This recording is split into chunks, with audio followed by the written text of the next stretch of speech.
రాజ్ తరుణ్, లావణ్య, మాల్వి వివాదం రోజుకో మలుపు తిరుగుతోంది. ఈ వివాదంలోకి తాజాగా యోగేష్ తల్లి ఎంట్రీ ఇచ్చారు. తప్పుడు కేసులతో యోగేష్ను మాల్వి మల్హోత్రా 4 ఏళ్లు జైల్లో పెట్టించిందని ఆరోపిస్తున్నారు.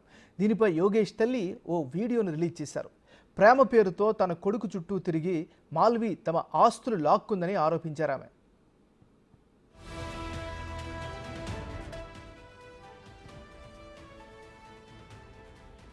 తన కొడుకుతో ఫ్లైట్లలో తిరుగుతూ డబ్బు కాజేసిందని ఆ వీడియోలో చెప్పారు. మాల్వి, యోగేష్ మధ్య జరిగిన చాటింగ్లు, కాల్ లాగ్స్, స్క్రీన్ షాట్స్ కూడా ఆమె బయటపెట్టారు. అన్ని రకాలుగా వాడుకొని ప్రేమ పేరుతో వెంటపడుతున్నాడని, తిరిగి తన కొడుకుపైన కేసు పెట్టిందని యోగేష్ తల్లి ఆవేదన వ్యక్తం చేశారు. దీంతో రాజ్ తరుణ్ కేసులో కొత్త ఎపిసోడ్ తెరపైకి వచ్చింది. मैं आज इस वीडियो पर इसीलिए आई हूँ कि मैंने फिलहाल में राज का और मालवी और लवनिया का मीडिया में सुना था। जो दुख आज लवनिया भुगत रही है, मैं पिछले चार सालों से इसी दुख को भुगत रही हूँ अपने बेटे के। मैं आज तक अपने 4 साल से अपने बेटे से नहीं मिल पा रही हूँ और इसने मालवी मल्होत्रा ने मेरे बेटे को बुरी तरह से फंसा के झूठे केस में फंसा दिया मीडिया में। మరోవైపు యోగేష్ను మాల్వి మోసం చేసి 4 ఏళ్ల జైల్లో పెట్టించిందని, ఆమెది చాలా క్రిమినల్ మైండ్ అని ఆరోపించింది. యోగేష్ను జైల్లో పెట్టించడానికి 40 లక్షల రూపాయలు అప్పు కూడా చేసిందని చెప్పింది. యోగేష్ తనపై హత్యాయత్నం చేశాడని కేసు పెట్టిందని తెలిపింది. వీటన్నింటిపై తన దగ్గర ఆధారాలు ఉన్నాయి అని చెప్పింది లావణ్య. చిన్న వయసులో ఆవిడ చాలా సీన్స్ చేసేసింది. ఒక అబ్బాయి పైన ఇల్లీగల్ కేసు అలాగే పెట్టి, అంటే తప్పుడు కేసు పెట్టి 4.5 సంవత్సరాలు ఆ అబ్బాయిని జైల్లో ఉంచింది. ఆ అమ్మాయి ఈగో అండ్ మొండితనం ఎంత హైకి వెళ్తుందంటే, మరి ఎందుకు ఆ కేసు తీసుకోవట్లేదు నువ్వు వెనక్కి అంటే, ఆ కేసు నేను వెనక్కి తీసుకుంటే నేను తప్పుడు దాన్ని లేదా నీ అబద్ధం చెప్పానని ప్రూవ్ అయిపోద్ది కదా అన్న ఒక దాంట్లోని 4.5 సంవత్సరాలు ఒక అబ్బాయిని ఇంకా హింసిస్తూ ఒక కుటుంబానికి దూరం చేసింది, ఒక కొడుకుని. అండ్ వేసిన శిక్ష కూడా అండి హ్యాంగ్ టు డెత్. ఇది ఈవిడ కనిందా అండి, వీళ్ళ మమ్మీ కన్నారా ఆవిడని, ఆ యోగేష్ అనే అబ్బాయిని హ్యాంగ్ టు డెత్ అని శిక్ష వేయించడం ఏంటండి? 40 లక్షలు అప్పు చేసి యోగేష్ అనే అబ్బాయికి యాంటీగా శిక్ష పడాలని ఫైట్ చేసిందండి. వీటన్నిటికీ ఆధారాలు ఉన్నాయి నా దగ్గర. ఆవిడ లైఫ్.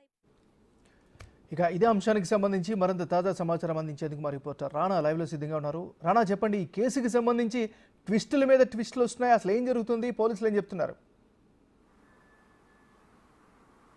మొత్తం ఒక సినిమాకి కథ, స్క్రీన్ ప్లే, మొత్తం డైరెక్షన్ ఏ విధంగా ఉంటుందో అట్లా వన్ బై స్టెప్ బై ఒక్కొక్క సన్నివేశం ఆసక్తికరంగా మారిపోయింది చెప్పుకోవచ్చు లావణ్య రాజ్ కిరణ్ ఎపిసోడ్లో. ఎందుకంటే ఇప్పుడు తాజాగా లావణ్య గతంలో 2 రోజులకు ముందు బిగ్ టీవీతో మాట్లాడినప్పుడు మాల్వి మల్హోత్రా పైన కొన్ని ఆరోపణలు చేసింది. ముఖ్యంగా మాల్వి మల్హోత్రాకు సంబంధించిన గత బాయ్ ఫ్రెండ్ ఎవరైతున్నారో అసోసియేట్ ప్రొడ్యూసర్గా పనిచేసినటువంటి యోగేష్, వాళ్ళిద్దరి మధ్య ఉన్నటువంటి సంబంధం పైన కూడా ఆమె బయట పెట్టింది. తర్వాత యోగేష్ని ఏ విధంగా వాడుకునింది, వాడుకున్న తర్వాత ఏ విధంగా అతనిపైన కేసులు పెట్టి జైలు పాలు చేసింది. దాదాపు 4 ఏళ్ల పాటు కూడా ఇదే కేసులో అతను బెయిల్ కూడా రాకుండా జైల్లోనే శిక్ష అనుభవిస్తున్నాడంటే ఆమె యుగో ఎంతవరకు వెళ్ళిందో, మొత్తం క్రిమినల్ బ్రెయిన్ అనేసి ఆరోపణలు చేసినటువంటి నేపథ్యంలో దానికి సాక్ష్యంగా నిన్న యోగేష్ వాళ్ళ మదరు నిన్న స్పందించింది. ఏదైతే మీడియాలో వచ్చినటువంటి కథనాలకు ఆధారంగా చేసుకుని లావణ్య ఇటు మాల్వి మల్హోత్రా పైన ఫైట్ చేస్తున్న ఉద్దేశంతో ఆమెకు తెలియడంతో పెట్టిన ఆమెకు దగ్గర ఉన్నటువంటి, అంటే మాల్వి మల్హోత్రా యోగేష్ సంబంధించినటువంటి ఎవిడెన్స్ ఏవైతున్నా వాళ్ళిద్దరు కలిసి తిరిగింది, కానీ తర్వాత ఆమె ఆస్తులు ఏ విధంగా కాజేసింది, ఏ విధంగా తన కొడుకు దగ్గర డబ్బులు తీసుకుని ఫ్లైట్లో కానీ విలాసవంతమైనటువంటి జీవితం గడిపింది, తర్వాత ఎందుకు తెలుగు ఫిల్మ్ ఇండస్ట్రీ పైన మోజుతో తనని ఎందుకు వదిలేసి తర్వాత అతన్ని జైలు పాలు చేసిందనే అంశాలన్నీ కూడా నిన్న ఒక వీడియో రూపంలో కూడా ఆమె చేసి పంపించినటువంటి నేపథ్యం కనపడుతుంది. సో లావణ్య చేసినటువంటి ఆరోపణలకి అదో కొంచెం బలం ఇచ్చినటువంటి నేపథ్యం కనపడుతుంది. ఎందుకంటే వాళ్ళిద్దరూ ఎప్పుడప్పుడు ఫ్లైట్లో తిరిగారు, ఎంత సన్నిహితంగా ఉన్నారు అన్న దానిపై కూడా పూర్తి స్థాయిలో కొన్ని ఎవిడెన్స్ కూడా మనకు బిగ్ టీవీకి కూడా వారు పంపించినటువంటి పరిస్థితి. సో ఆ ఎపిసోడ్ ఒకవైపు ఇలా ఉండగా, ఇప్పుడు లావణ్య రాజ్ తరుణ్ పని చేసినటువంటి ఆరోపణలు ఏవైతే ఉన్నాయో ఆ ఆరోపణలకు సంబంధించినటువంటి ఆల్రెడీ నార్సింగ్ పోలీస్ స్టేషన్లో ఫిర్యాదు కూడా చేసింది.